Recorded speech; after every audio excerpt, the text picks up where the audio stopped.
41년을 키웠는데 이럴 수가. 생일 선물이 엄마의 죽음이라니. 8억이 넘는 돈보다 너의 마음이 더 아프구나. 딸의 생일. 저는 한 달 용돈을 모아 15만 원짜리 케이크를 샀습니다. 청담동 단독주택 문을 두드렸습니다. 계약금 3억 원을 제가 낸 집이었습니다. 아, 엄마. 딸의 표정이 차가웠습니다. 배달 기사를 보는 눈빛이었습니다. 생일 축하해, 지혜야. 부엌에 놓고 가세요. 41년을 키운 딸. 대학 등록금, 결혼식, 집 계약금, 병원 개업 자금. 제 인생 전부를 쏟아부은 딸이었습니다. 그날 딸이 제게 말했습니다. 엄마가 제 생일 선물로 해줄 수 있는 게 하나 있어요. 무엇이든 해주고 싶었습니다. 제 인생에서 사라져 주세요. 가능하면 죽어주시면 더 좋고요. 심장이 멈췄습니다. 72년 인생에서 들어본 말 중 가장 잔인한 말이었습니다. 그런데 이상했습니다. 딸의 눈에서 눈물이 흘렀습니다. 이게 엄마를 위한 거예요 라고 작게 중얼거렸습니다. 무슨 뜻이었을까요? 석 달 후 경찰이 제게 전화했습니다. 이순자 씨 사기 사건 참고인으로 출석해 주세요. 그리고 그곳에서 저는 믿을 수 없는 진실을 알게 됐습니다. 대체 이 가족에게 무슨 일이 있었던 걸까요? 잠깐 구독, 좋아요, 알림 설정까지 해주시면 매일 새로운 이야기를 만나보실 수 있습니다. 이 이야기는 끝까지 봐야만 진실을 알 수 있습니다. 지금 바로 시작합니다. 저는 이순자입니다. 72살입니다. 서울 마포구 작은 투룸 아파트에서 혼자 살고 있습니다. 남편은 20년 전 세상을 떠났습니다. 저는 38년간 대학에서 수학을 가르쳤습니다. 학생들은 저를 엄하지만 따뜻한 교수라고 불렀습니다. 퇴직한 지 7년이 됐습니다. 여전히 가끔 제자들이 찾아와 인사를 합니다. 그럴 때면 가슴이 뿌듯합니다. 딸 지혜는 제 자랑이었습니다. 41살, 청담동에서 피부과를 운영하고 있습니다. 세 번째 남편 박민수와 함께 단독주택에서 살고 있습니다. 쌍둥이 손자 강민이와 강호도 있습니다. 10살입니다. 국제학교에 다니고 있습니다. 오늘은 지혜의 생일이었습니다. 저는 한 달 전부터 용돈을 아껴왔습니다. 하루 세 끼를 2끼로 줄였습니다. 버스비를 아끼려고 걸어 다녔습니다. 15만 원을 모았습니다. 청담동 유명 케이크 전문점으로 향했습니다. 지혜가 좋아하는 초콜릿 생크림 케이크를 주문했습니다. 15만 원입니다. 직원이 말했습니다. 저는 한 달간 모은 돈을 꺼내 건넸습니다. 케이크 박스를 받아들었을 때 마음이 벅찼습니다. 딸이 좋아할 모습이 눈에 선했습니다. 택시를 탔습니다. 청담동까지는 택시비가 2만 원쯤 나왔지만 케이크가 상할까봐 어쩔 수 없는 선택이었습니다. 차창 밖으로 청담동 거리가 지나갔습니다. 명품 매장들이 줄지어 서 있었습니다. 고급 외제차들이 도로를 메웠습니다. 택시가 딸의 집 앞에 멈췄습니다. 3층짜리 하얀 단독주택이었습니다. 대문 앞 주차장에는 수입차 2대가 서 있었습니다. 벤츠와 BMW였습니다. 이 집을 살 때가 떠올랐습니다. 5년 전이었습니다. 지혜가 전화로 울먹이며 말했습니다. 엄마, 드디어 우리 집을 살 수 있을 것 같아. 근데 계약금이 부족해. 3억 원이요. 숨이 막혔던 기억이 납니다. 하지만 딸의 목소리가 간절했습니다. 엄마, 이번이 마지막 부탁이에요. 평생 엄마한테 손 안 벌릴게요. 저는 남편이 남긴 집을 팔았습니다. 마포구 30평 아파트였습니다. 4억 5천만 원에 팔렸습니다. 그 돈으로 작은 투룸 전세를 얻고 나머지 3억을 딸에게 줬습니다. 초인종을 눌렀습니다. 케이크 박스를 든 손이 떨렸습니다. 설렘 때문이었습니다. 문이 열렸습니다. 지혜가 나타났습니다. 딸은 여전히 아름다웠습니다. 얼굴에는 화장이 완벽하게 되어 있었고 머리는 방금 미용실에서 한 것처럼 윤이 났습니다. 하얀 원피스를 입고 있었습니다. 하지만 표정은 차가웠습니다. 그리고 뭔가 이상했습니다. 눈이 빨갛게 충혈되어 있었습니다. 최근에 많이 운 것 같았습니다. 아, 엄마. 반갑지 않은 듯한 목소리였습니다. 배달 기사를 대하는 것 같았습니다. 생일 축하해, 지혜야. 케이크 박스를 들어 보였습니다. 내가 좋아하는 초콜릿 케이크 사왔어. 아, 네. 부엌에 놓고 가세요. 그게 다였습니다. 대화가 끝난 것처럼 몸을 돌렸습니다. 핸드폰을 보며 거실로 걸어갔습니다. 저는 부엌으로 들어갔습니다. 케이크를 조심스럽게 식탁 위에 놓았습니다. 이탈리아산 대리석 주방이었습니다. 빛나는 싱크대와 최신형 냉장고가 있었습니다. 이 주방도 2년 전 리모델링할 때 제가 1,500만 원을 보탰습니다. 창밖이 보였습니다. 넓은 마당에 수영장이 있었습니다. 쌍둥이 손자들이 보였습니다. 강민이와 강호.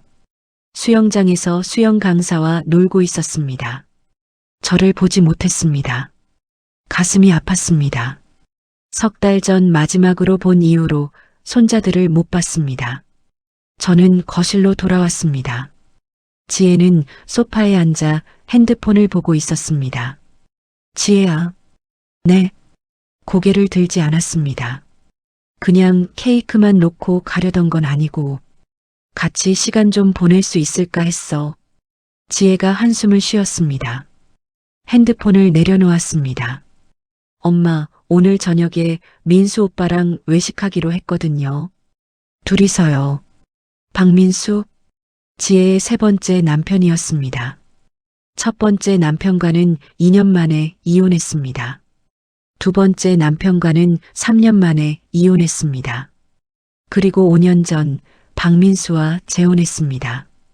박민수는 부동산 개발업을 한다고 했습니다. 하지만 정확히 뭘 하는지는 아무도 몰랐습니다. 3주 전에도 급한 투자건이 있다며 돈을 빌려갔습니다. 6천만 원이었습니다. 제 수술 치료비 예금 통장을 해지해서 준 돈이었습니다. 그래.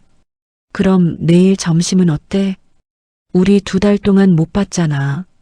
지혜가 눈을 굴렸습니다. 짜증이 묻어났습니다. 엄마, 전 바빠요. 병원도 운영해야 하고 애들도 챙겨야 하고.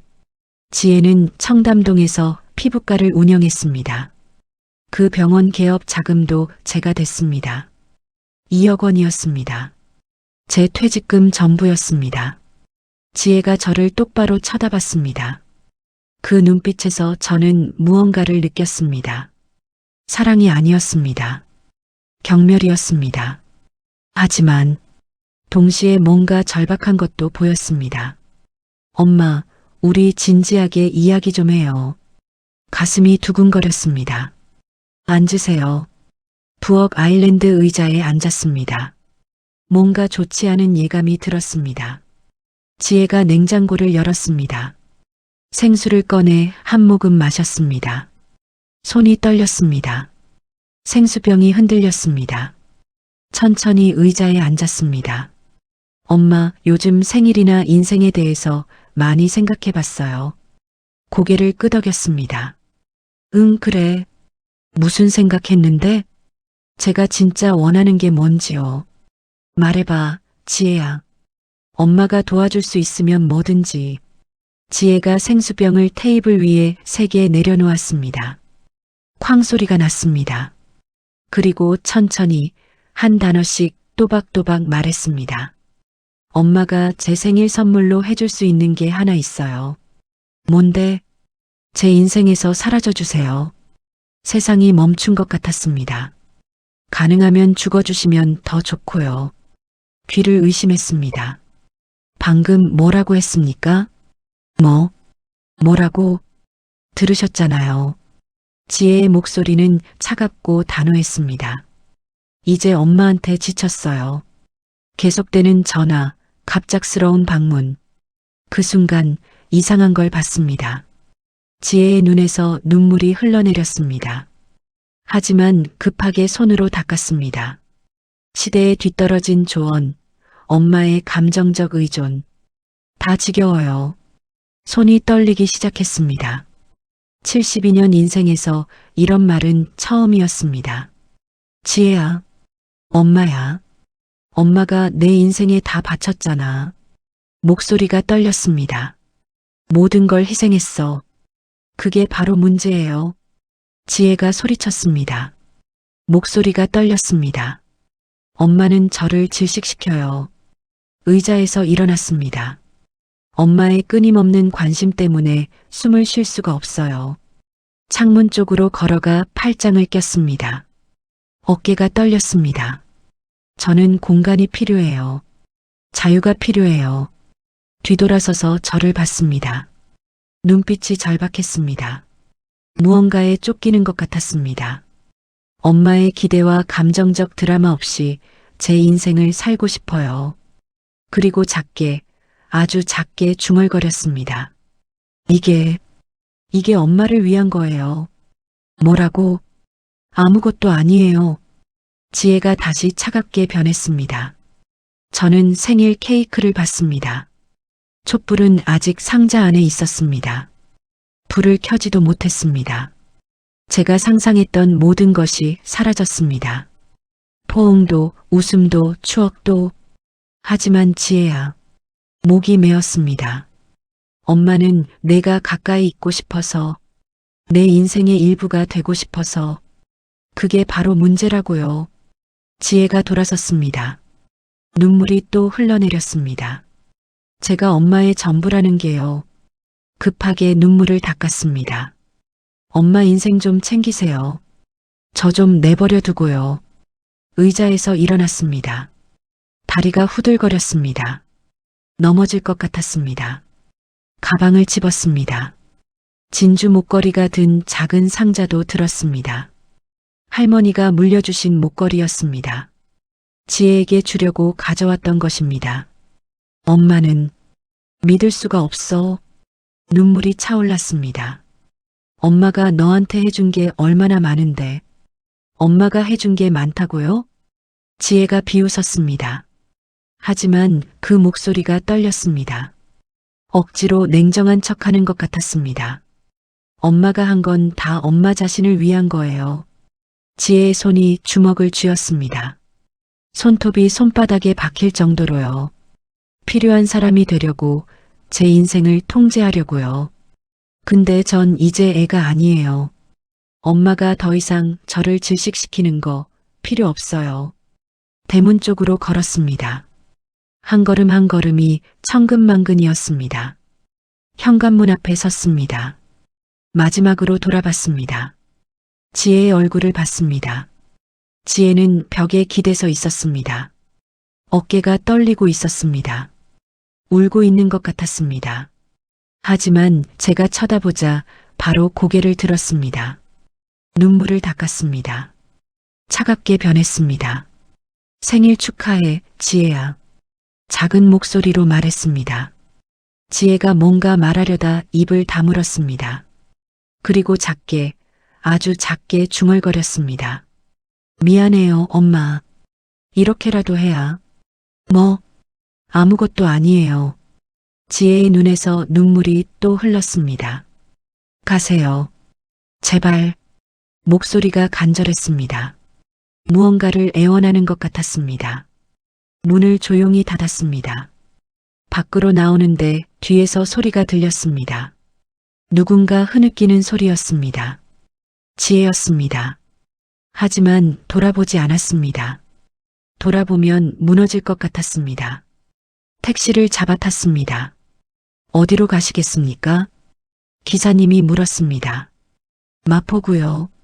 목소리가 떨렸습니다. 차가 출발했습니다. 창밖으로 지혜의 집이 멀어졌습니다. 하얀 3층 건물이 점점 작아졌습니다. 그날 오후 딸은 몰랐습니다. 제 안에서 무언가가 변하기 시작했다는 걸. 집에 도착했습니다. 30평에서 12평으로 줄어든 제 보금자리였습니다. 딸을 위해 큰 집을 팔고 얻은 작은 공간이었습니다. 문을 열고 들어갔습니다.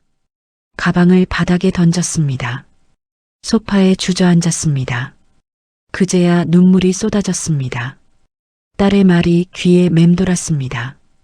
가능하면 죽어주시면 더 좋고요. 제 딸이 제 죽음을 바랐습니다. 생일 선물로요. 하지만 뭔가 이상했습니다. 지혜의 눈물, 떨리는 손, 이게 엄마를 위한 거예요 라는 중얼거림, 제발 이라는 간절한 목소리, 무슨 뜻이었을까요?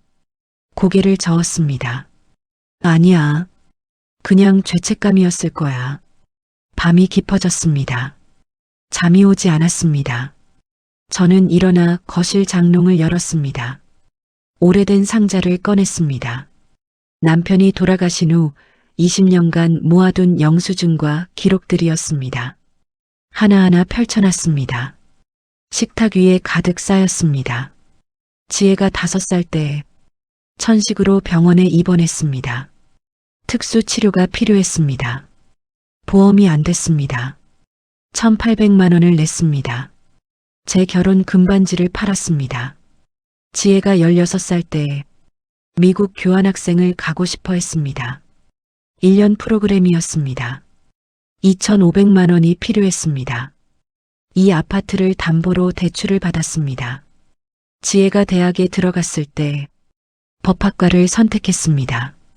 1년 후 건축학과로 바꿨습니다. 또 1년 후 경영학과로 바꿨습니다. 등록금만 8천만 원이 들었습니다. 저는 주말마다 과외를 했습니다. 지혜의 첫 번째 결혼식, 청담동 호텔에서 했습니다. 하객 300명이었습니다. 디자이너 드레스, 수입꽃, 오케스트라, 고급 뷔페, 5천만 원이 들었습니다. 두 번째 결혼식, 3천만 원. 세 번째 결혼식, 3천만 원. 청담동 집 계약금, 3억 원. 피부과 개업 자금, 2억 원. 명품 가방, 해외여행, 차 구입 지원금, 1억 5천만 원. 긴급 자금, 사업 자금, 생활비 지원. 계속 이어졌습니다. 계산기를 두드렸습니다. 숫자가 올라갔습니다. 총액이 나왔습니다. 8억 7천만 원. 숨이 막혔습니다. 41년간 딸에게 쏟아부은 돈이었습니다. 제 평생 수입의 거의 전부였습니다. 그리고 그 대가로 들은 말. 죽어주시면 더 좋고요. 새벽 2시가 됐습니다. 식탁에는 여전히 영수증들이 쌓여 있었습니다. 저는 일어나 남편의 영정 앞으로 갔습니다. 촛불을 켰습니다. 여보, 남편의 사진을 봤습니다. 온화한 미소를 짓고 있었습니다. 나 뭘 해야 할까? 대답은 없었습니다. 하지만 마음속 깊은 곳에서 무언가가 들렸습니다. 당신 인생을 사세요. 이제는요. 그 순간 결심했습니다. 이제 제 인생을 살기로. 다음 날 아침, 저는 잠을 한숨도 못 잤습니다. 식탁에는 여전히 영수증들이 널려 있었습니다. 거울을 봤습니다. 눈이 퉁퉁 부어 있었습니다. 머리는 헝클어졌습니다. 하지만 눈빛은 달랐습니다. 무언가 결심한 사람의 눈이었습니다. 핸드폰을 꺼냈습니다. 지혜의 전화번호를 찾았습니다. 차단 버튼을 눌렀습니다. 박민수의 번호도 차단했습니다. 지혜와 관련된 모든 번호를 차단했습니다. 작지만 강력한 행동이었습니다. 41년 만에 처음으로 제 자신을 지키는 행동이었습니다. 샤워를 했습니다. 옷을 차려입었습니다. 평소 아껴두던 검정 정장을 꺼내 입었습니다. 거울을 다시 봤습니다. 72세 할머니가 아니었습니다. 전사가 서 있었습니다. 아침 9시, 은행 문을 열고 들어갔습니다. 어서 오세요, 이순자 고객님. 매니저 김 과장이 반겼습니다. 저를 오래 알던 사람이었습니다. 무엇을 도와드릴까요? 공동 계좌 해지하고 싶어요. 김 과장이 컴퓨터를 봤습니다. 아, 따님과 함께 만드신 비상금 통장 말씀이시죠? 잔액이 꽤 있으신데요. 1억 5천만 원입니다. 제가 10년 넘게 조금씩 모아둔 돈이었습니다. 지혜의 비상사태를 위해서요. 전부 제 개인 통장으로 옮겨주세요. 정말 해지하시겠습니까? 네. 서류에 서명했습니다. 손이 떨리지 않았습니다. 1억 5천만 원이 제 통장으로 들어왔습니다. 이상한 기분이었습니다. 힘이 생기는 느낌이었습니다. 은행을 나오는데 누군가가 불렀습니다. 어머님, 돌아봤습니다. 지혜의 대학 친구 수진이었습니다. 안녕하세요, 수진아. 수진이 다가왔습니다. 얼굴에 걱정이 가득했습니다. 어머님, 요즘 지혜 언니 보셨어요? 어제 봤지. 왜? 요즘 언니가 너무 이상해요. 이상하다니? 수진이 주위를 둘러봤습니다. 그리고 작은 목소리로 말했습니다. 지난주에 우연히 만났는데 언니가 울고 있더라고요. 제가 무슨 일이냐고 물었는데 뭐래? 아무 말도 안 하고 계속 엄마는 안 돼. 엄마는 위험해라고 혼자 중얼거리더라고요. 가슴이 철렁했습니다. 엄마는 위험해? 네. 제가 무슨 뜻이냐고 물었는데 언니가 깜짝 놀라면서 아무것도 아니래요. 그리고 급하게 가버렸어요. 그게 언제였는데? 일주일 전이요. 그래. 고마워, 수진아. 수진이 떠났습니다. 저는 그 자리에 서서 생각했습니다. 엄마는 안 돼. 엄마는 위험해. 무슨 뜻일까요? 왜 제가 위험하다는 걸까요? 고개를 저었습니다. 지금은 생각할 때가 아니었습니다. 다음 목적지로 향했습니다. 서초구 부동산 융자 회사였습니다. 지혜의 청담동 집을 살 때 저는 공동 서명자가 됐습니다. 계약금은 제가 냈고 나머지는 은행 융자를 받았습니다. 공동 서명자라는 건 책임도 있지만 권리도 있다는 뜻입니다. 안녕하세요, 이순자 고객님. 담당 직원 최 대리가 저를 맞았습니다. 무엇을 도와드릴까요? 제가 공동 서명한 융자 계약서를 보고 싶어요. 최 대리가 서류를 꺼냈습니다. 두꺼운 파일이었습니다. 한 장 한 장 읽었습니다. 수학 교수였던 제게 계약서 읽기는 어렵지 않았습니다. 조항 하나가 눈에 들어왔습니다. 공동 서명자는 주 채무자의 연체나 재정 불안정이 발생할 경우 부동산 권리를 행사할 수 있다. 최 대리님, 이 집 융자금 제때 납부되고 있나요? 최 대리가 컴퓨터를 확인했습니다. 얼굴이 굳었습니다. 아, 이게 지난달에 한 번 연체가 있었습니다. 얼마나요? 2주 정도요. 지금은 납부됐지만 그럼 제가 공동 서명자로서 권리를 행사할 수 있는 거죠? 최 대리가 놀란 표정을 지었습니다. 법적으로는 가능합니다만 가족 간 일인데 가족이 절 배신했어요. 서늘하게 말했습니다. 진행하고 싶습니다. 어떻게 하면 되나요? 최 대리가 주저했습니다. 우선 정식으로 신청서를 제출하셔야 합니다. 그럼 은행에서 주 채무자에게 통보를 하고 좋아요. 신청서 주세요. 서류를 받아 작성했습니다. 한 글자 한 글자 정확하게 썼습니다. 이거 제출하면 언제쯤 처리되나요? 한 일주일 정도 걸립니다. 감사합니다. 회사를 나왔습니다. 햇살이 눈부셨습니다. 다음은 제주도였습니다. 집 근처 여행사로 갔습니다. 새 출발 여행사라는 간판이 보였습니다. 문을 열고 들어갔습니다. 어서 오세요. 젊은 직원이 반겼습니다. 명찰에 박지은이라고 적혀 있었습니다. 제주도 2주 상담받고 싶어요. 아, 네. 앉으세요. 책상에 앉았습니다. 박지은 씨가 팸플릿을 꺼냈습니다. 어르신들을 위한 제주 정착 프로그램이 있습니다.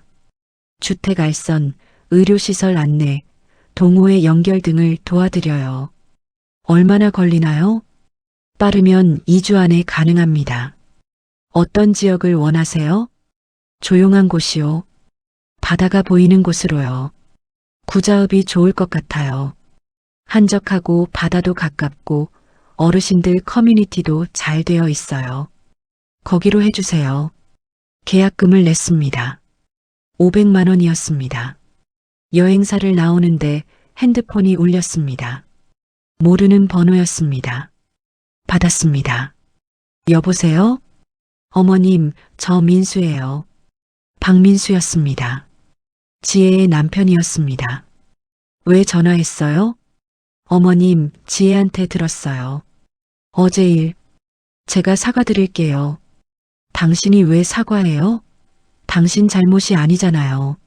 어머님, 그래도 가족인데. 목소리가 이상하게 가벼웠습니다. 진심이 느껴지지 않았습니다. 그리고 은행에서 연락 왔던데 융자건으로 문제가 있다고.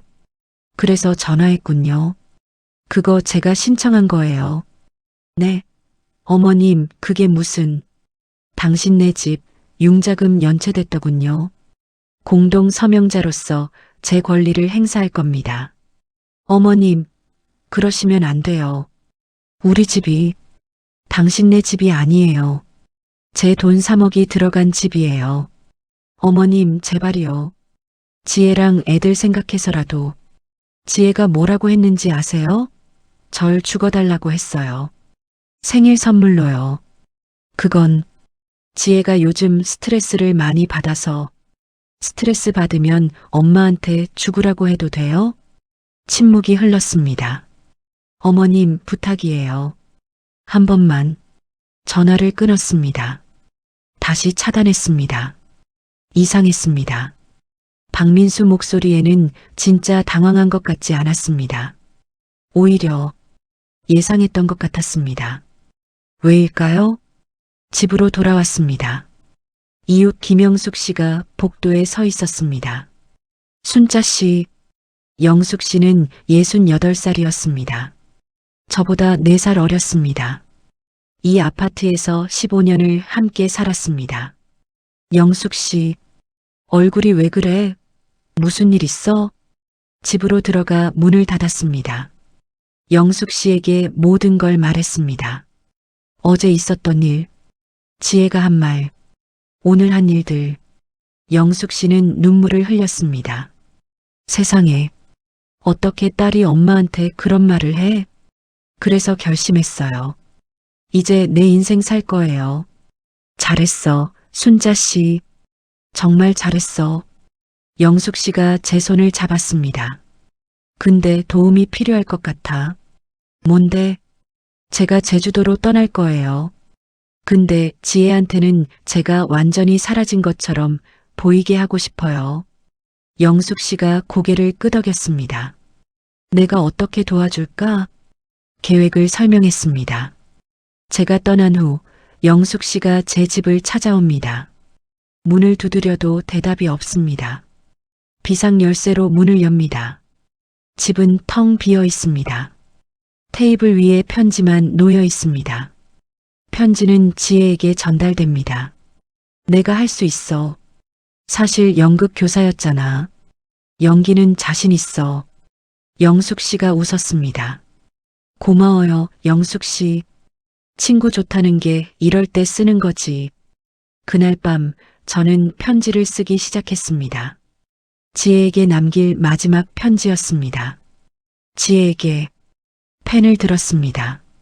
내가 원했던 대로 나는 내 인생에서 사라질 것이다. 너를 위해 평생을 바쳤지만 이제는 나를 위해 살기로 했다. 1시간 넘게 썼습니다. 41년의 희생을 한 장의 편지에 담았습니다. 모든 돈의 내역을 적었습니다. 8억 7천만 원. 그리고 마지막으로 적었습니다. 공동 계좌 1억 5천만 원은 내 통장으로 옮겼다. 청담동 집은 공동 서명자로서 내 권리를 행사할 것이다. 유언장도 변경했다. 내가 받을 유산은 없다. 내 인생은 이제 내가 책임져라. 내가 원했던 자유를 줄게. 엄마가 편지를 봉투에 넣었습니다. 영숙 씨에게 맡길 것입니다. 핸드폰을 받습니다. 부재중 전화 15통이었습니다. 모두 모르는 번호였습니다. 지혜가 다른 사람 핸드폰으로 건 것 같았습니다. 문자도 있었습니다. 엄마, 전화 좀 받아요. 엄마, 무슨 일이에요? 은행에서 이상한 연락 왔어요. 엄마, 제발요. 마지막 문자는 이상했습니다. 엄마, 안전한 곳에 가 있어요. 절대 집에 있으면 안 돼요. 무슨 뜻일까요? 왜 집에 있으면 안 된다는 걸까요? 고개를 저었습니다. 아마 협박인 거겠지요. 모두 무시했습니다. 창문을 열었습니다. 마포의 야경이 보였습니다. 20년을 산 동네였습니다. 이제 떠날 시간이었습니다. 그날 밤 늦게 핸드폰이 또 울렸습니다. 새벽 2시였습니다. 모르는 번호였습니다. 받았습니다. 여보세요? 숨소리만 들렸습니다. 누군가 울고 있었습니다. 엄마, 지혜였습니다. 목소리가 떨렸습니다. 엄마, 제발, 조심하세요. 뭐? 엄마, 위험해요. 제발 안전한 곳으로 가세요. 무슨 소리야? 제가 설명할 수가 없어요. 하지만 엄마 제발. 지혜가 울기 시작했습니다. 서울에 계시면 안 돼요. 멀리, 아주 멀리 가세요. 지혜야, 대체 무슨 일인데? 말할 수 없어요. 하지만 엄마, 제발 저 믿어주세요. 한 번만. 배경에서 문 두드리는 소리가 들렸습니다.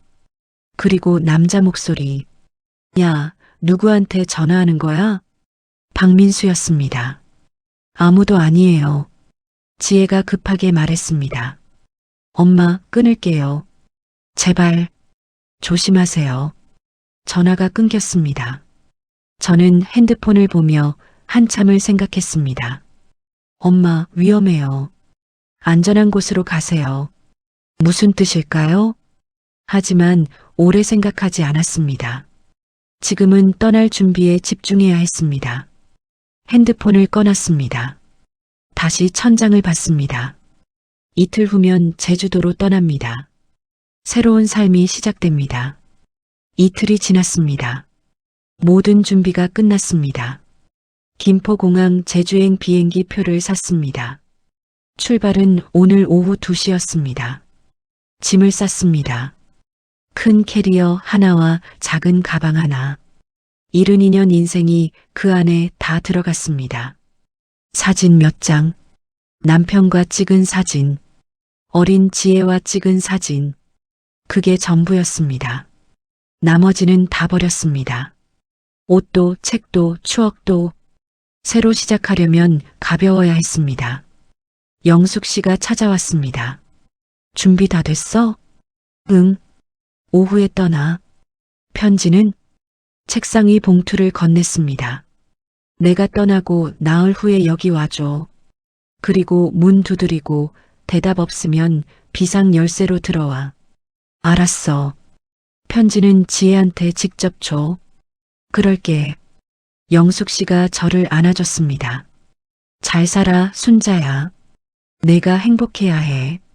고마워, 영숙아. 영숙 씨가 떠난 후 저는 마지막으로 집을 둘러봤습니다. 12평 투룸 아파트.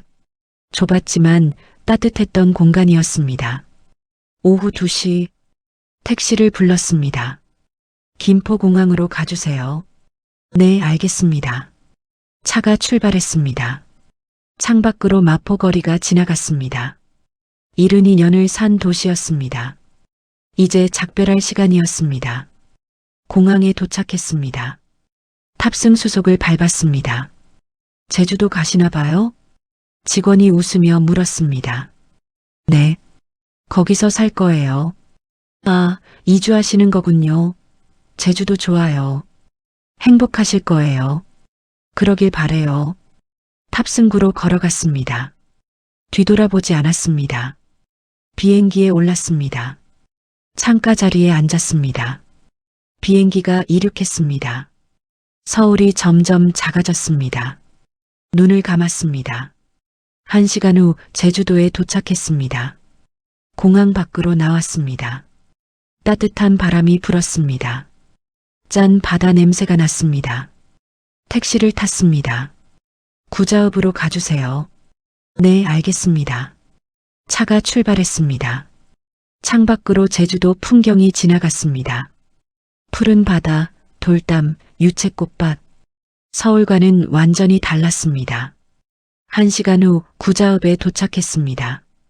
여행사에서 구해준 집이었습니다. 작은 단층 집이었습니다. 하얀 외벽에 파란 대문. 마당에는 작은 텃밭이 있었습니다. 열쇠를 받아 문을 열었습니다. 집 안으로 들어갔습니다. 깨끗했습니다. 거실, 침실 하나, 작은 부엌. 필요한 건 다 있었습니다. 창문을 열었습니다. 바다가 보였습니다. 처음으로 웃음이 나왔습니다. 짐을 풀었습니다. 옷을 옷장에 넣었습니다. 사진을 거실 선반에 놓았습니다. 핸드폰을 켰습니다. 부재중 전화 43통이었습니다. 모두 모르는 번호였습니다. 문자도 쌓여 있었습니다. 엄마, 어디 있어요? 엄마, 전화 좀 받아요. 엄마, 제발. 안전한 곳에 계세요. 마지막 문자가 이상했습니다. 엄마, 서울 절대 오지 마세요. 위험해요. 또 위험하다는 말이었습니다. 왜 자꾸 그런 말을 하는 걸까요? 모두 무시했습니다. 서울의 영숙 씨에게 문자를 보냈습니다. 잘 도착했어요. 나흘 후에 부탁해요. 알았어. 잘 지내. 핸드폰을 꺼놨습니다. 밖으로 나갔습니다. 마을을 걸었습니다. 조용했습니다. 사람도 별로 없었습니다. 가끔 할머니, 할아버지들이 보였습니다. 인사를 건넸습니다. 안녕하세요. 오, 새로 오신 분인가 봐? 네. 서울에서 왔어요. 어서 오세요. 여기 좋아요. 천천히 살기 딱 좋지. 고마웠습니다. 낯선 곳이지만 따뜻했습니다. 바닷가로 갔습니다. 신발을 벗었습니다. 맨발로 모래를 밟았습니다. 차가웠습니다. 기분이 좋았습니다. 파도 소리를 들었습니다. 바람을 맞았습니다. 41년 만에 처음으로 제 자신만 생각했습니다. 나는 뭘 하고 싶지? 그림을 그리고 싶었습니다. 책을 읽고 싶었습니다. 여행을 가고 싶었습니다. 모두 딸 때문에 포기했던 것들이었습니다. 이제는 할 수 있었습니다. 집으로 돌아왔습니다. 저녁을 먹었습니다. 창문을 열고 바다를 봤습니다. 평화로웠습니다. 나흘이 지났습니다.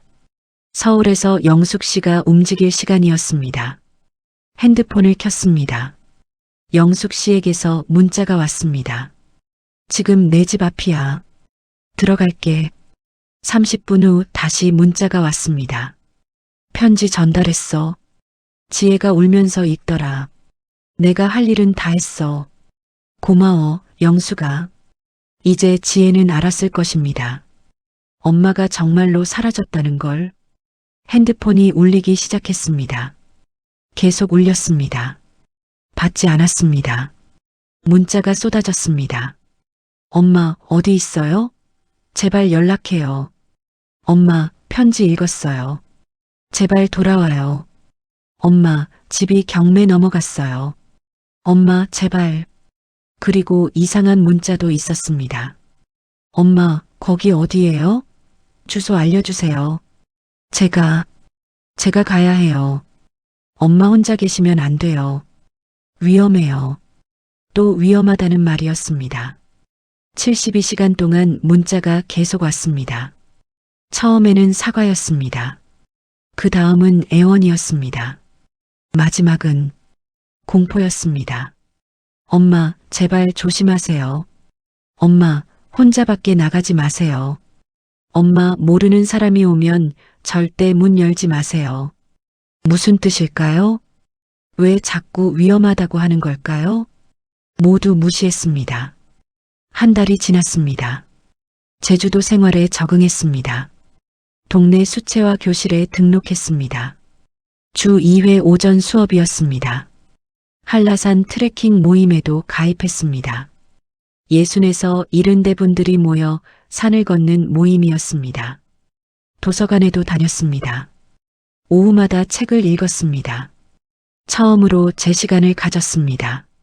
아무도 저를 필요로 하지 않았습니다. 전화도 없었습니다. 부탁도 없었습니다. 자유로웠습니다. 어느 날 서울의 영숙 씨에게서 전화가 왔습니다. 순자야. 응. 이상한 일이 있어. 뭔데? 며칠 전에 지혜 원룸 앞을 지나갔는데 영숙 씨가 말을 멈췄습니다. 어서 말해봐. 지혜가 베란다에 서 있더라. 내 사진을 들고 가슴이 철렁했습니다. 그리고 혼자 중얼거리는 게 들렸어. 이렇게라도 해야 엄마를 지킬 수 있었어라고. 심장이 쿵 내려앉았습니다. 뭐라고? 나도 이상했어. 무슨 뜻인지 모르겠더라고. 그게 다야? 아니, 하나 더 있어. 뭔데? 박민수 그 사람. 요즘 자주 집에 없대. 밤늦게 이상한 사람들이랑 만나는 것 같다는 소문이 있어. 이상한 사람들? 응. 덩치 큰 남자들. 뭔가 좋지 않은 사람들 같더래. 불안한 예감이 들었습니다. 지혜는 혼자 애들 키우면서 병원 다니는 것 같아. 근데 요즘 너무 말랐더라. 얼굴도 창백하고. 전화를 끊었습니다. 이렇게라도 해야 엄마를 지킬 수 있었어. 무슨 뜻일까요? 왜 저를 지켜야 했을까요? 무엇으로부터요? 잠이 오지 않았습니다. 밤새 생각했습니다. 하지만 답이 나오지 않았습니다. 다음 날 아침, 은행에서 전화가 왔습니다. 이순자 고객님, 공동 서명하신 부동산 건으로 연락드립니다. 네. 주 채무자가 3개월 연속 융자금을 납부하지 못했습니다. 경매가 진행됩니다. 알겠습니다. 고객님께서는 공동 서명자이시므로 초기 투자금을 회수하실 수 있습니다. 얼마나 되나요? 계약금 3억 원과 이자 포함해서 총 3억 3천만 원입니다. 언제 들어오나요? 경매가 완료되면 한 달 안에 입금됩니다. 감사합니다. 전화를 끊었습니다. 3억 3천만 원. 제 돈이 돌아왔습니다. 기쁘지 않았습니다. 딸의 집이 사라진다는 뜻이니까요. 하지만 어쩔 수 없었습니다. 제가 선택한 길이었습니다. 그날 밤 영숙 씨에게서 또 전화가 왔습니다. 순자야, 큰일 났어. 목소리가 급했습니다. 왜? 무슨 일인데? 지혜네 집. 정말 경매로 넘어갔어. 다음 달에 이사 나간대. 그렇구나. 그리고 순자야. 응? 오늘 저녁에 지혜 원룸 앞에 이상한 남자들이 왔었대. 덩치 큰 남자 둘이. 가슴이 철렁했습니다. 뭐? 지혜를 기다리고 있더래. 지혜가 퇴근하고 왔는데 그 남자들이 막더라고. 그래서 무슨 말을 하는 것 같았어. 지혜가 무서워하더래. 떨고 있었어. 누가 봤어? 건물 관리인이 봤대. 그래서 경찰 부를까 했는데 지혜가 괜찮다고 했대. 그랬구나. 순자야, 뭔가 이상해. 지혜한테 무슨 일이 있는 것 같아. 전화를 끊었습니다. 머릿속이 복잡했습니다. 엄마, 위험해요. 이렇게라도 해야 엄마를 지킬 수 있었어. 덩치 큰 남자들. 무언가 연결되는 것 같았습니다. 하지만 뭔지 알 수 없었습니다. 며칠 후 서울 마포구 아파트가 팔렸습니다. 5억 2천만 원이 들어왔습니다. 은행 계좌를 확인했습니다. 1억 5천만 원 공동 계좌, 3억 3천만 원 청담동 집 회수, 5억 2천만 원 마포구 아파트 매각. 총 10억 원.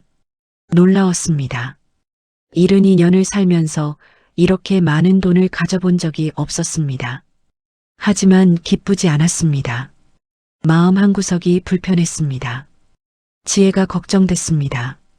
고개를 저었습니다. 아니야. 지혜는 저를 배신했어. 걱정할 필요 없어. 구자읍 바닷가 근처 작은 집을 샀습니다. 2억 5천만 원이었습니다. 단층 집이었습니다. 마당이 있었습니다. 창문을 열면 바다가 보였습니다. 이사를 했습니다. 제 집이 생겼습니다. 2달이 지났습니다. 제주도 생활은 평화로웠습니다. 하지만 마음 한구석이 계속 불편했습니다. 지혜가 자꾸 생각났습니다. 왜 자꾸 위험하다고 했을까? 왜 저를 지켜야 했을까? 어느 날 아침 택배가 왔습니다. 이순자 고객님? 네. 서울에서 등기 우편 왔어요. 서명해 주세요. 서명을 했습니다. 봉투를 받았습니다. 발신인은 서울중앙지방검찰청이었습니다. 가슴이 철렁했습니다. 봉투를 열었습니다. 공문서였습니다. 참고인 출석 요구서. 이순자님, 귀하를 박민수 결혼 사기 사건 관련 참고인으로 출석 요구합니다. 일시 2025년 4월 15일 오전 10시. 장소 서울중앙지방검찰청. 손이 떨렸습니다. 박민수? 결혼 사기? 무슨 일일까요? 2025년 4월 15일. 제주도에서 서울로 가는 비행기를 탔습니다. 3달 만에 다시 서울이었는데 가슴이 두근거렸습니다. 검찰청이라니 무슨 일일까요? 택시를 타고 서울중앙지방검찰청으로 향하는 동안 머릿속이 복잡했습니다. 거대한 건물이 눈앞에 나타났습니다. 안으로 들어가며 숨을 깊이 들이쉬었습니다. 민원실에서 접수를 했습니다. 이순자님이시죠? 2층 203호실로 가세요. 계단을 올라갔습니다. 복도를 걸으며 긴장감이 점점 높아지는 걸 느꼈습니다. 203호실. 문을 두드렸습니다. 들어오세요. 문을 열고 안으로 들어갔습니다. 사무실 안에 형사 한 명이 앉아 있었는데 40대 중반쯤 보이는 남자로 날카로운 눈빛을 가진 사람이었습니다. 이순자님이시죠? 앉으세요. 저는 강민호 형사입니다. 의자에 앉았습니다. 왜 저를 부르신 건가요? 박민수 씨 아시죠? 네. 제 사위예요. 사위분이 결혼 사기 혐의로 구속됐습니다. 세상이 멈춘 것 같았습니다. 뭐라고요? 박민수 씨는 지난 10년간 5명의 여성과 결혼 사기를 저질렀습니다. 강 형사가 서류를 꺼내며 하나씩 읽기 시작했습니다. 2015년 김미영 씨와 결혼. 8개월 후 2억 원을 받아 이혼했습니다. 2017년 최수진 씨와 결혼해서 1년 후 3억 원을 받아 이혼. 2019년 한지은 씨와 결혼. 6개월 후 1억 5천만 원을 받아 이혼했습니다. 그리고 2020년 박민수 씨가 귀하의 따님 이지혜 씨와 결혼했습니다. 숨이 막히는 것 같았습니다. 지혜도 사기를 당한 건가요? 강 형사가 복잡한 표정을 지으며 말했습니다. 그 부분이 조금 복잡합니다. 무슨 뜻이에요? 강 형사가 다른 서류를 꺼내 제 앞에 놓았습니다. 이순자님 귀하께서 따님에게 지원한 금액이 얼마나 됩니까? 8억 7천만 원이요. 왜요? 그 돈이 대부분 박민수 씨 계좌로 흘러간 것으로 확인됐습니다. 머리가 멍해졌습니다. 뭐라고요? 청담동 집 계약금 3억 원. 이순자님이 따님께 송금하셨죠? 네. 그 돈이 이지혜 씨 계좌에 입금된 지 이틀 후 전액 박민수 씨 계좌로 이체된 기록이 있습니다. 피부가 개업 자금 2억 원도 마찬가지예요. 입금 3일 후 박민수 씨 계좌로 이체됐습니다. 기타 지원금 1억 5천만 원도 모두 박민수 씨 계좌로 흘러간 걸 확인했습니다. 눈앞이 캄캄해지는 것 같았습니다. 그럼 지혜도 이지혜 씨는 현재 공모 혐의로 조사받고 있습니다. 의자에서 일어나려다 다리에 힘이 풀려 다시 주저앉았습니다. 안 돼요. 지혜가 그럴 리 없어요. 이순자님, 증거가 명확합니다. 박민수 씨가 사기 공범에게 보낸 메시지도 발견됐어요. 강 형사가 핸드폰 화면을 제 앞으로 돌려 보여줬습니다. 박민수가 누군가에게 보낸 문자였습니다. 장모돈만 빼면 이혼할게. 늙은이 돈 뜯어내는 건 쉬워. 지혜가 장모한테 붙어 있으니까 돈 받기 편해. 조금만 더 기다려. 3억 받았어. 다음 타겟은 피부가 개업 자금이야. 눈물이 쏟아지기 시작했습니다. 안 돼요. 이럴 수가. 더 있습니다. 강 형사가 또 다른 서류를 꺼내며 설명을 이어갔습니다.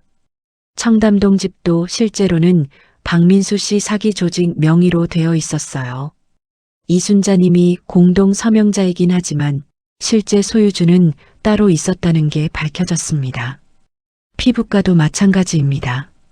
명의만 이지혜 씨고 실제로는 박민수 씨가 운영하고 있었어요. 모든 게 거짓이었습니다. 41년간 쏟아부은 모든 것이. 지혜는 어디 있어요? 조사실에 있습니다. 볼 수 있나요? 강 형사가 잠시 망설이다 고개를 끄덕였습니다. 잠깐만 기다리세요. 강 형사가 나갔습니다. 저는 혼자 남았습니다. 머리가 하얗게 변한 것 같았습니다. 지혜가 저를 속였습니다. 박민수와 함께 제 돈을 빼먹으려고. 그럼 그때 그 말들도 다 거짓이었을까요? 엄마, 위험해요. 이렇게라도 해야 엄마를 지킬 수 있었어. 다 연극이었을까요? 문이 열렸습니다. 경찰 2명이 들어왔습니다. 그 사이에 지혜가 있었습니다. 수갑이 채워져 있었습니다. 지혜야. 지혜가 저를 봤습니다. 얼굴이 창백했습니다. 많이 말랐습니다. 눈 밑에는 깊은 다크서클이 있었습니다. 엄마. 지혜의 눈에서 눈물이 흘러내렸습니다. 엄마, 미안해요. 엄마를. 이지혜 씨, 더 이상 말하지 마세요. 옆에 있던 경찰이 말했습니다. 엄마, 들어줘요. 제발 한 번만. 가세요. 경찰이 지혜를 끌고 갔습니다. 엄마, 엄마. 지혜가 소리쳤습니다. 문이 닫혔습니다. 저는 그 자리에 서서 울었습니다. 41년간 쏟아부은 사랑. 8억 7천만 원.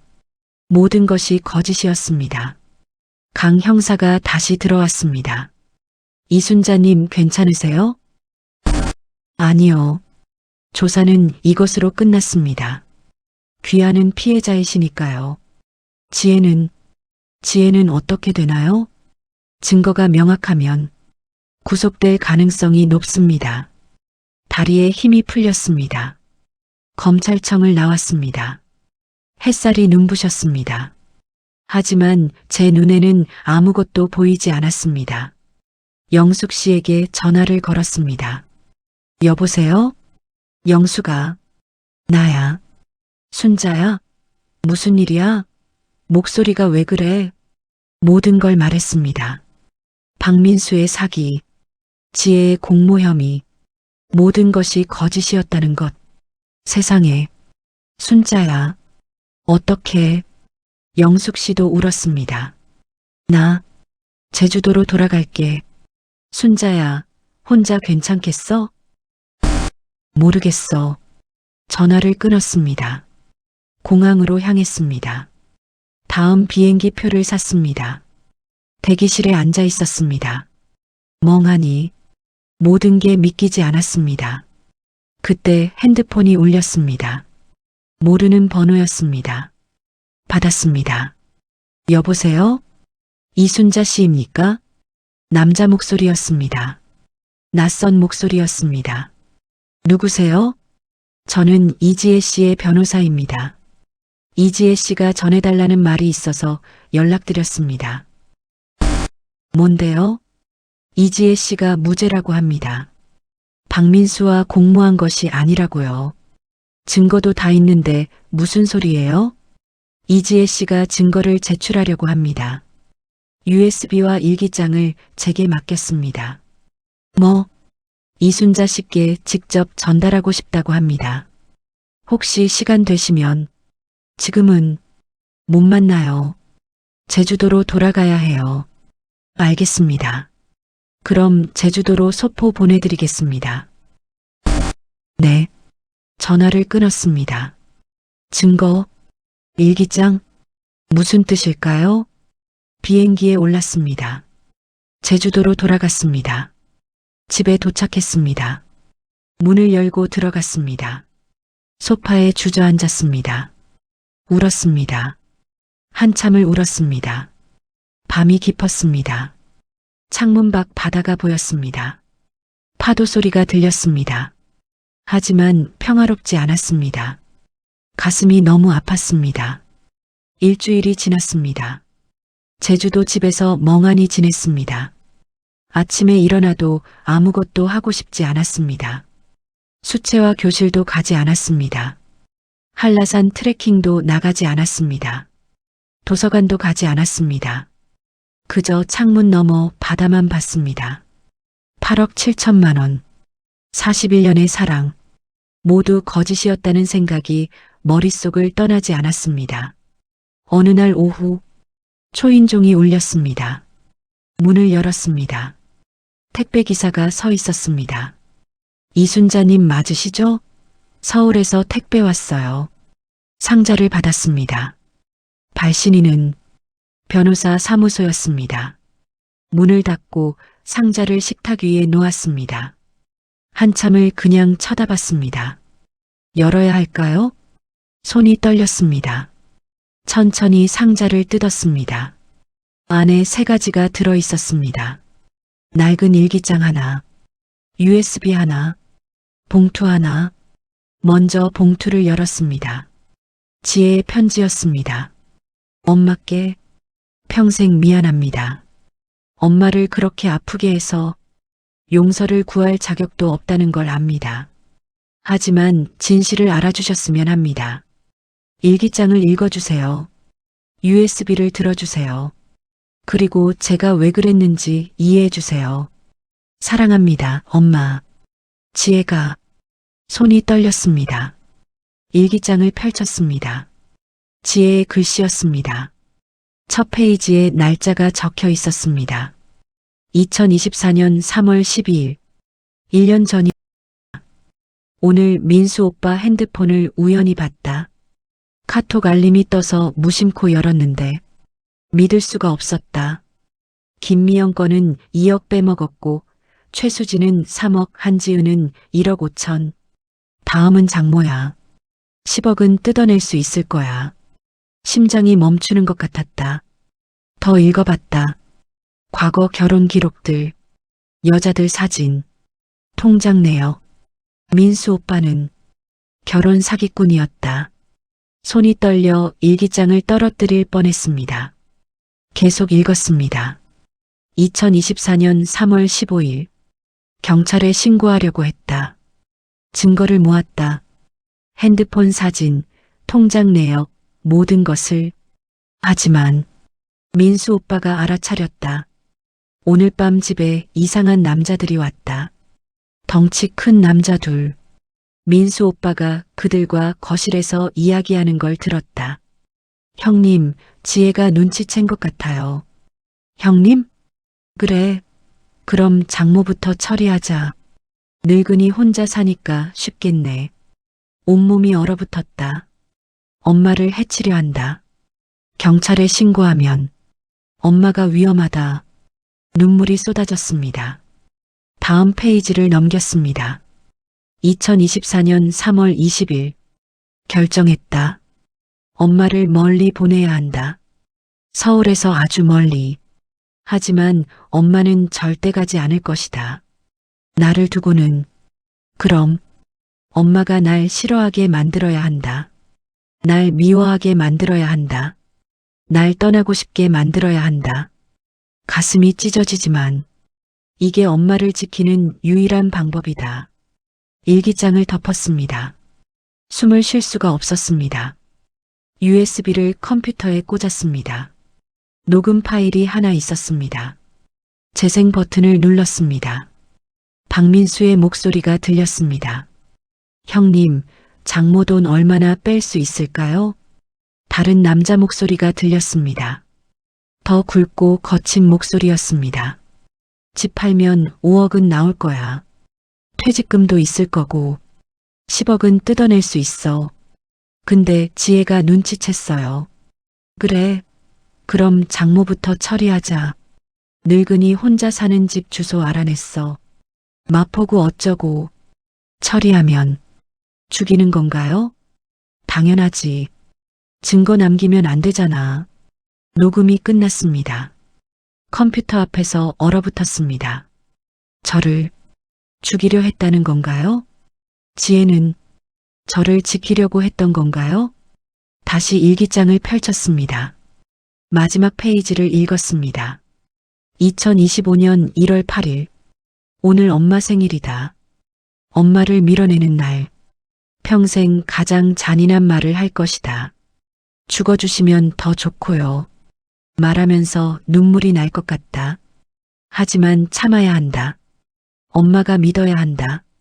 내가 정말로 엄마를 싫어한다고. 그래야 엄마가 떠난다. 그래야 엄마가 안전하다. 미안해요, 엄마. 이게 엄마를 지키는 유일한 방법이에요. 엄마가 멀리 가면 그때 경찰에 모든 걸 제출할게요. 민수와 그 조직을 다 잡을게요. 그때까지만 조금만 참아주세요. 사랑해요, 엄마. 일기장이 눈물로 젖었습니다. 그날 밤, 저는 밤새 울었습니다. 지혜는 저를 배신하지 않았습니다. 저를 지키려 했던 것입니다. 가장 잔인한 방법으로. 다음 날 아침, 영숙 씨에게 전화를 걸었습니다. 여보세요? 영수가 나야. 순자야. 괜찮아? 응. 영수가. 지혜가 무죄래. 뭐? 모든 걸 설명했습니다. 일기장, USB, 진실. 세상에. 지혜가 그렇게까지. 영숙 씨도 울었습니다. 순자야, 그럼 어떻게 할 거야? 서울 올라올 거야? 한참을 생각했습니다. 아니, 응? 난 제주도에 있을 거야. 왜? 지혜가 날 지키려고 했던 건 이해해. 하지만 쉽게 용서할 수는 없어. 목소리가 떨렸습니다. 죽어주시면 더 좋고요라는 말은 여전히 내 가슴에 상처로 남아있어. 이해한다고 해서 모든 게 사라지는 건 아니야. 그럼 어떡할 건데? 천천히 할 거야. 시간이 필요해. 지혜한테 연락할 거야? 응. 짧은 편지를 쓸 거야. 전화를 끊었습니다. 책상 앞에 앉았습니다. 펜을 들었습니다. 지혜에게 일기장과 USB를 받다. 진실을 알았다. 내가 날 지키려고 했다는 것도 안다. 내가 얼마나 힘들었을지도 상상이 간다. 하지만 쉽게 용서할 수는 없다. 내가 한 말은 여전히 내 가슴에 상처로 남아있다. 시간이 필요하다. 나는 제주도에서 내 인생을 살겠다. 처음으로 나를 위해 사는 법을 배웠다. 이 삶을 계속하고 싶다. 하지만 너를 완전히 놓지는 않겠다. 가끔 전화하자. 천천히. 엄마가 편지를 봉투에 넣었습니다. 우체국에 가서 붙였습니다. 사흘 후 지혜에게서 전화가 왔습니다. 받았습니다. 여보세요? 엄마. 지혜의 목소리였습니다. 울고 있었습니다. 편지 받았어요. 응. 엄마.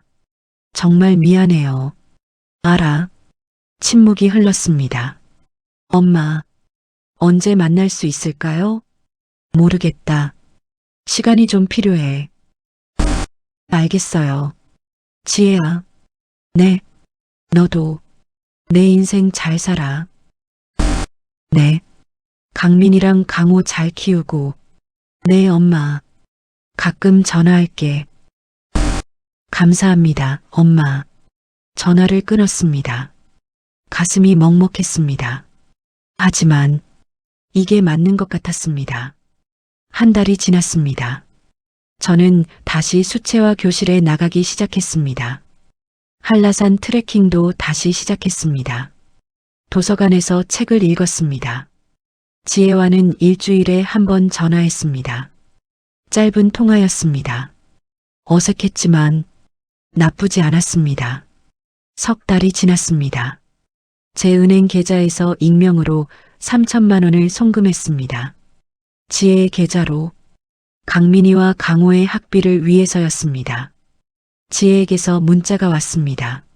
엄마, 감사합니다. 사랑해요. 답장하지 않았습니다. 하지만 미소가 나왔습니다. 6개월이 지났습니다. 지혜가 물었습니다. 엄마, 제가 제주도로 가도 될까요? 한참을 생각했습니다. 응. 와, 정말요? 강민이랑 강호도 데려와. 네. 감사합니다, 엄마. 다음 주 토요일 제주공항에 나갔습니다. 지혜와 쌍둥이 손자들이 나타났습니다. 지혜는 많이 말라 있었습니다. 얼굴에는 피로가 가득했습니다. 우리는 서로를 봤습니다. 지혜가 눈물을 흘렸습니다. 엄마, 저도 눈물이 났습니다. 하지만 포옹하지 않았습니다. 아직은 아니었습니다.